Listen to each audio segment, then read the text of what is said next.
The pick and pop killed us. You know, we just were late on rotations. We tried different things with it. To their credit, they just kept going back there. You know, we tried to shore up. We had some really good possessions in the fourth quarter. Unfortunately, Vooch got the last one off. We didn't get back to him in time, but that was an issue. And then I just thought them putting their head down. You know, it wasn't like 50 in the paint's not a crazy number, but I thought they were their aggressor most of the game just by the way they played. And then honestly, you know, the defense is one thing. You can't go 3 for 13 on fast break opportunities in a game where that team plays upbeat and fast. They give you all these chances. 14 points, not enough in the fast break category for what we could have had. You know, we're just really sloppy on the break. So, yeah, we had some negatives. But again, we fought, had a chance at the end there, just didn't have enough.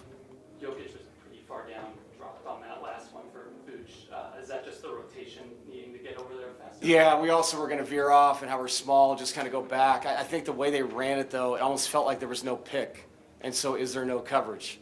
So Vooch, you know, he slipped out. And again, he had missed that shot 3 times in a row. But that being said, to your point, someone has to be there on that catch, you know, to at least get a good contest. So, yeah, it was a big shot by Vooch. On a night that he really struggled, he made the biggest shot of the game. The sequence before it looked like you were not going to challenge that. Was that the crowd reaction that sort of prompted you to go back to it? No, I looked up, and then our guys got a different view of it as well on the computer. And to me, it looked like the ball changed direction, you know, down low. I was surprised. They said that it was inconclusive, meaning they didn't know either way, which is unfortunate. In my mind, you know, if I thought we win this challenge, I still have my timeout. We have a 2-for-1 situation with 30-plus seconds on the clock. I don't have to advance the ball. We could play pick and roll and just attack the basket with those 2 guys. Unfortunately, I lost the challenge. That's on me. The bench scoring, the huge disparity, what do you attribute that to? They played better than us. I mean, their bench, you know, I thought he did a really good job. Their starters struggled as far as the plus-minus till the end, but he rotated bodies throughout. I thought a lot of those guys had games that they haven't had in a while. I mean, I feel like every time we play Javon Carter, he makes 5 threes. It's crazy. But, you know, Io was good. Jalen Smith was really impactful. So give them credit. They had a lot of guys step up. On the bright side, what do you think about Cam Johnson's performance today? Yeah, Cam was good. And Cam took the same shots that everyone's been saying to Cam. You know, what's going on with Cam? It's like, well, it's going to happen. Cam's going to make shots. That's the bottom line. That's why we've been patient with this. It was really, really good to see. There's always silver linings in these games as you work your way through a really long season. He was very confident to shoot the ball, 5 for 7 tonight.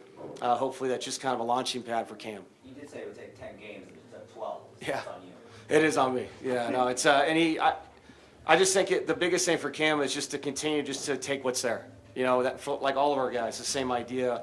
In a win and a loss, like I said, you can find things and grow.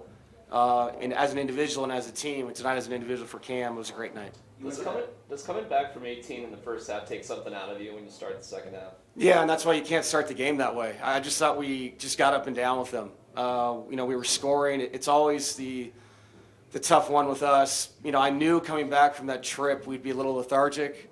It was an odd trip, the back-to-back West Coast, fly over your own city, Minnesota, coming back here for one game knowing you're leaving tomorrow. And so you have to, you know, maintain poise in those situations and realize if your energy's not there, you know, pick each other up. So I just thought we were a little bit lackadaisical. You know, shots were short. We were not getting back. We made some mistakes where we weren't matched up after free throws. Just mental things that just kind of add up, and eventually, you know, sometimes they beat you. Who is to take charge defensively if Tatum's in the starting group? With the bench, excuse me. I thought Bruce was really good defensively in the second half. You know, it was hard for me to take Bruce out, to be honest, just because he was so impactful getting into the ball. You know, stat sheets say whatever, but I thought he really was good at the point of attack defensively.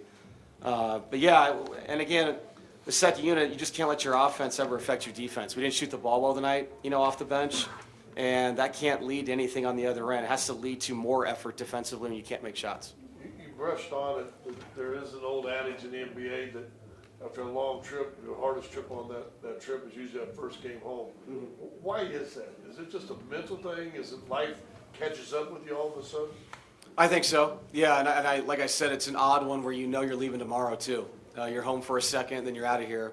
But again, like I said, you know that, and we have a veteran team that's been through this. They've played this game before. So no excuses on our end. We knew what this is going to be.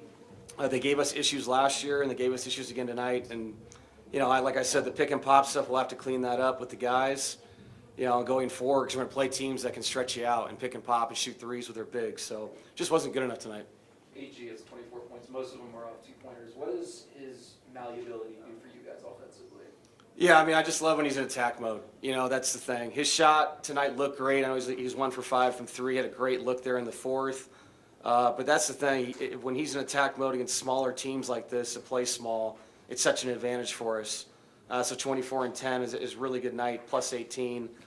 It's just a weird game overall. I just thought we allowed the game to be weird by our approach, I thought.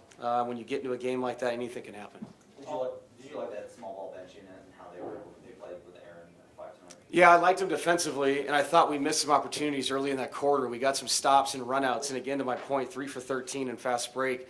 It almost felt like we do all that work on the other end, and then we don't score. It's frustrating.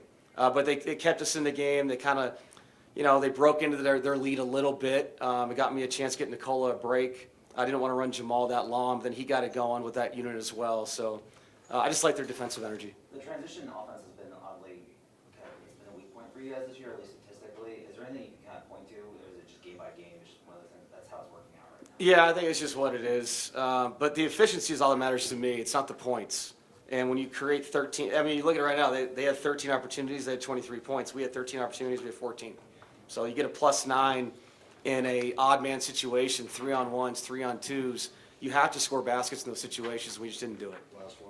Last, the 3 losses have been all in the clutch. Just anything that you can take away from the execution, are there things that you're really identifying with these teams, that you really want to highlight? Yeah, I think offensively, we have to get into our stuff quicker. They picked us up, and obviously I didn't have the timeout at the end. That's on me. That's a learning experience for me. But no, I think all 3 of those games really interesting. Portland, was the pressure that they provided. Golden State was one mistake, with Steph at the end, and you win that game. I thought tonight was just an uphill battle the whole time, and we put ourselves in that situation, and that happens in the NBA.